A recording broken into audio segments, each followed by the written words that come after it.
Matt Serra stunning George St. Pierre, Nate Diaz submitting Conor McGregor, Holly Holm finishing Ronda Rousey, Chris Weidman knocking out Anderson Silva. These are some of the biggest upsets in UFC history, but Julianna Peña choking out Amanda Nunes might be the most shocking of them all. The two will meet again at UFC 277, where Nunes will look to correct an error and reclaim her UFC Women's Bantamweight Championship, while Peña aims to prove that she's a future great and not Buster Douglas. How will it turn out? Let's break it down. This is By the Numbers. In their first meeting, Nunes was a 10-1 betting favorite according to FanDuel. Why? Well, she had won a UFC women's record 12 consecutive fights dating back to 2015, with 8 finishes and victories over the likes of Ronda Rousey, Miesha Tate, Chris Cyborg, Holly Holm, and 2 wins over Valentina Shevchenko. She also became the first woman in the UFC to simultaneously hold and defend championships in 2 different weight classes. During her tear, Nunes outstruck her opponent 609 to 275, a plus 334, while taking her opponents down 21 times and only being taken down twice.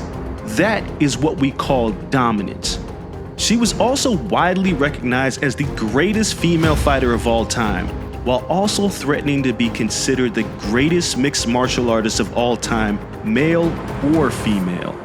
What had Peña done during Nunes' torrid run? She went 5-2, with her biggest win being over Kat Zingano, the last woman to beat Nunes back in 2014. So honestly, not a whole lot. But she was the last woman standing in a bantamweight division that Nunes effectively cleared out.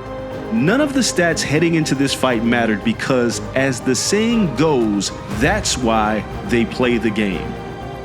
Although Nunes nearly finished Peña in the first round, the resilient Peña, who had never been knocked out by an opponent, weathered the storm and took advantage of a gassed-out Nunes in the second round. For the first time since losing to Zingano, Nunes was outstruck by an opponent to the tune of 79 to 46, a plus 33, the largest margin of her career. She was also taken down for the 3rd time in nearly 7 years and submitted for the first time since her MMA debut in 2008.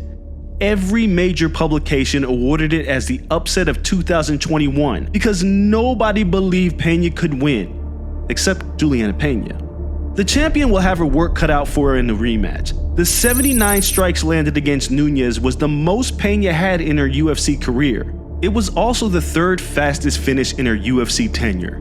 Peña's second round saw her land 74 strikes, good for the 2nd most strikes landed in a single round in the history of the women's bantamweight division.